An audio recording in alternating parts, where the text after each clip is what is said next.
Okey, hari ini kita nak masukkan animasi pada paparan Jamboard. Sebab sebelum ni memang kita tak pernah guna animasi dalam paparan Jamboard. Jadi ini sesuatu yang menarik, terutamanya bila kita mengajar untuk sekolah rendah. Okey, macam biasa kita buka Google Chrome.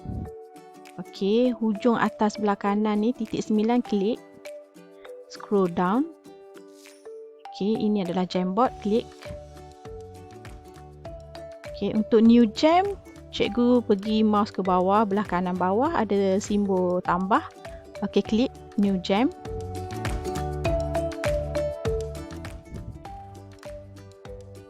Okay, dah keluar macam ni. Pertama sekali tukar tajuk tu, title tu. Okay, letaklah topik yang cikgu nak ajar. Okay, contoh ya.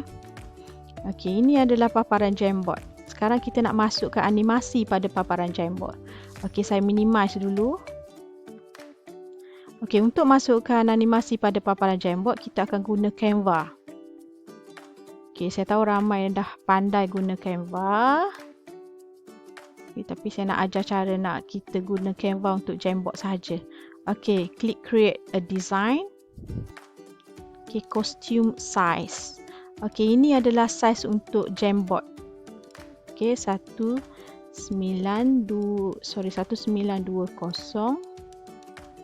darab 1020.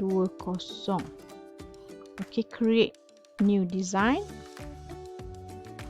Kita buat just simple saja.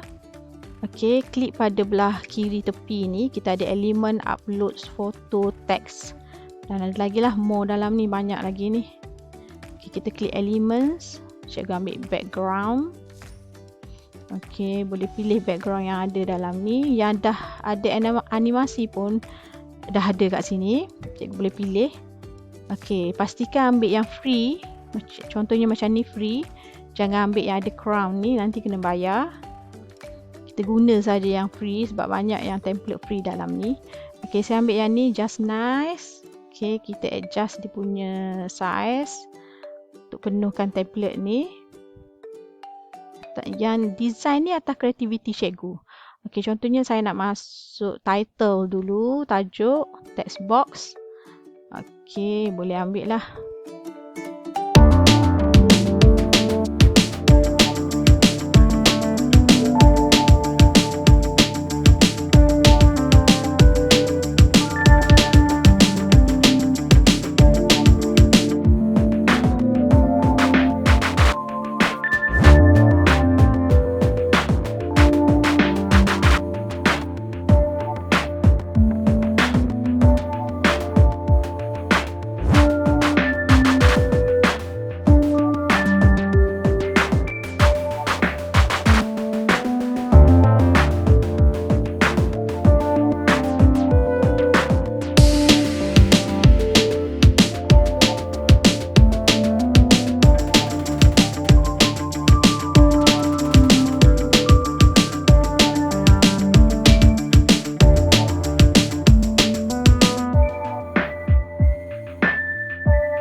Okey, dah siap. Okey, ini adalah paparan Jamboard yang kita boleh masuk animasi. Cikgu nampak kat sini ada berlaku pergerakan pada teks dan juga arrow ni. Okey, ini semua atas kreativiti cikgu lah. Okey, jadi Jamboard kita tak adalah bosan sangat. Kaku sahaja, dia macam template PowerPoint ataupun Canva. Okey, sekarang Jamboard dah kembali menarik dengan animasi. Sekian saja untuk hari ini. Bye-bye.